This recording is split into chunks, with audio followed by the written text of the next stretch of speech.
Good morning my dear student. आज के video lecture में हम मियोसिस अर्थात अर्धसूत्री विभाजन के बारे में डिस्कशन करेंगे। मियोसिस शब्द से तात्पर्य हमारा होता है कि ग्रीक भाषा में मियोसिस से तात्पर्य यानी कि घटने से होता है।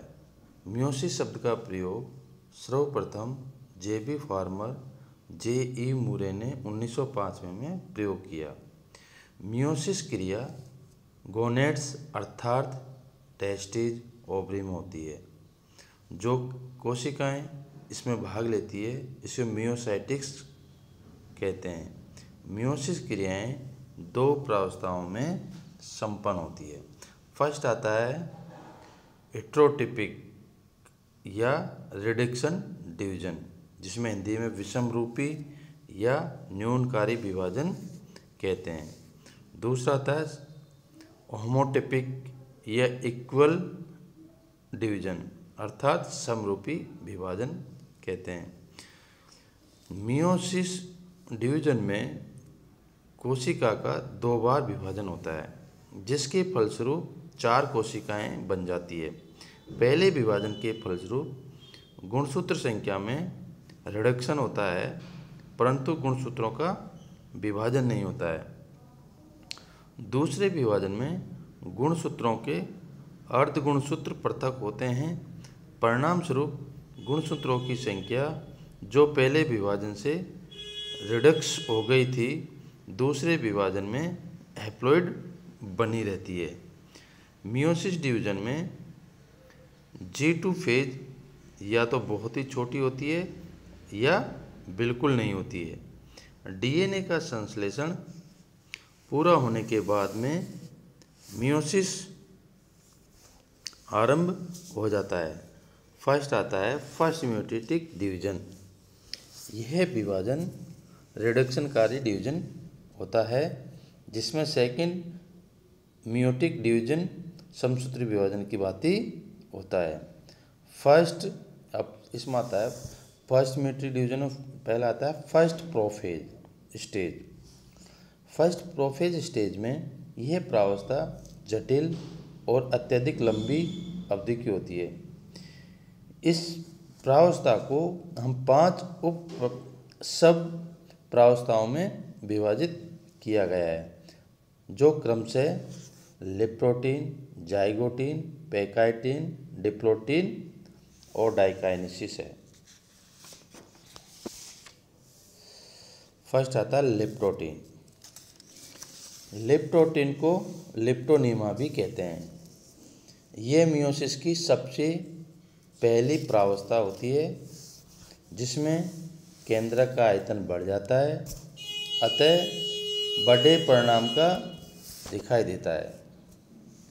इसमें गुणसूत्र स्पष्ट लंबे व अवलित दिखाई देते हैं। इन पर असमान दूरी पर श्रृंखलाबद्ध मोती समान दाने पाए जाते हैं, जिसे हम क्रोमोसोम्स या क्रोमोमियर्स कहते हैं।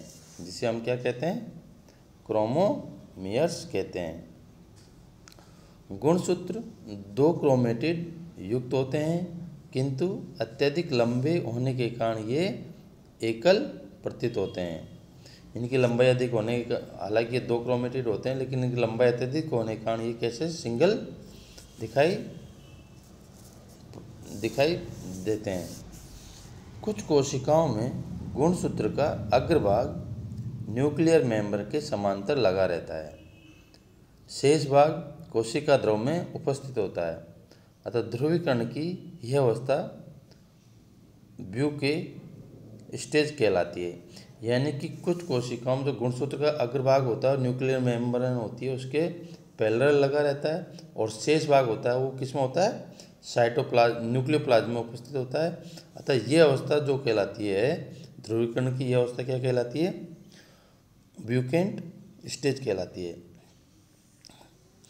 लेप्टोटीन में न्यूक्लियोलस यानी कि केंद्रिका स्पष्ट दिखाई देती है। जैसा कि हम डायग्राम में बता रहे हैं कि इसके बीच में जो है ये न्यूक्लियोलस है, जो छोटी दाने रूप संरचना है, ये केंद्रिका है। इसके बाहर की तरफ सेंट्रोसोम्स है और ये बीच में है, इसका न्यूक्लियस है, केंद्रक है।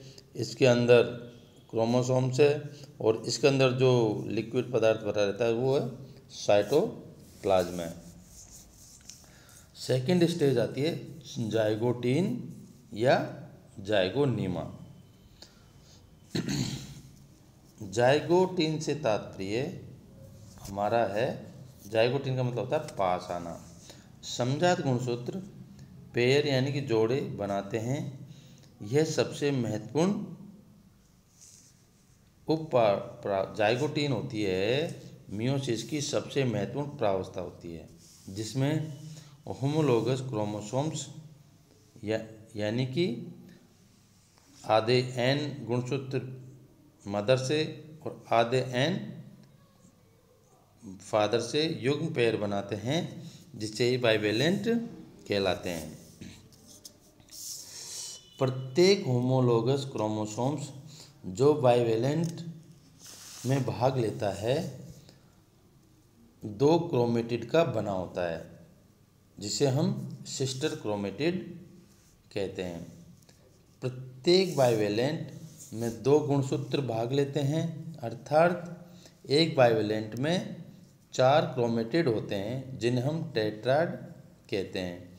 इन चारों क्रोमेटिड में से 2 भाई क्रोमेटिड एक्सियल कंपोनेंट बनाते हैं तथा शेष दोनों क्रोमेटिड केंद्रीय स्थिति में उपस्थित होते हैं, जो सेंट्रल कंपोनेंट कहलाते हैं। यह अलग अलग समजात गुणसूत्र के अंश होते हैं, अतः इन्हें नॉन सिस्टर क्रोमेटिड कहते हैं। जोड़े बनाने की क्रिया सिनेप्सिस कहलाती है। सिनेप्सिस के दौरान बना जटिल कॉम्प्लेक्स सिनेप्टियल कॉम्प्लेक्स कहलाता है।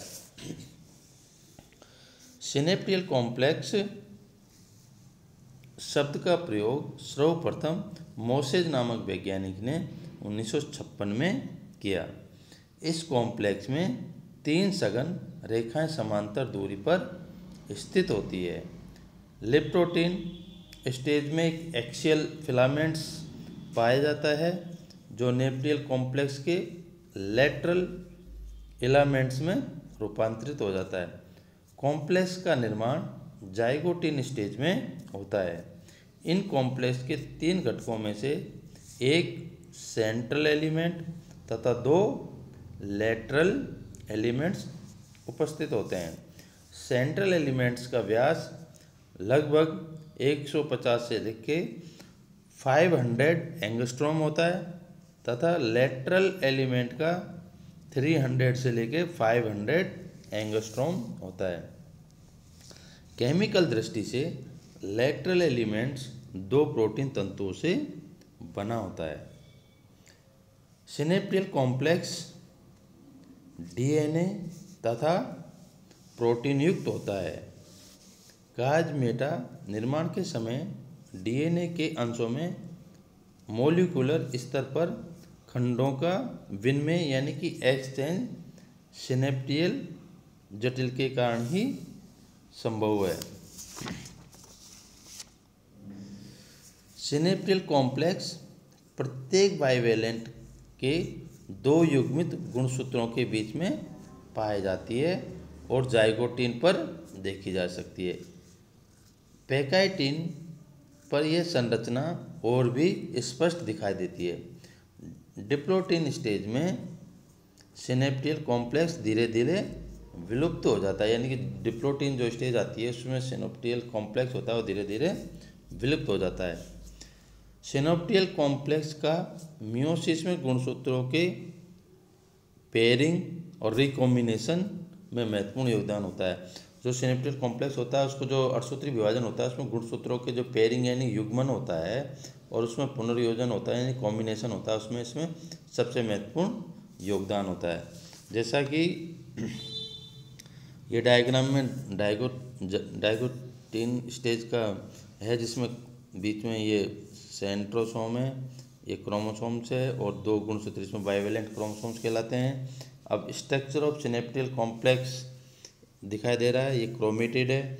इसकी जो अंदर की लेयर है inner layer of the lateral elements है, बीच में इसका जो पार्ट ऑफ सेंट्रल एलिमेंट्स का कहलाता है। इसके जो सेंट्रल एलिमेंट्स है इसके बीच में जो स्पेस कहलाता है उसको हम सेंट्रल स्पेस कहते हैं। और उसका जो बाहरी भाग है उसको हम आउटर लेयर कहते हैं। और आउटर लेयर के बाहर की ओर outer layer of lateral elements कहलाता है।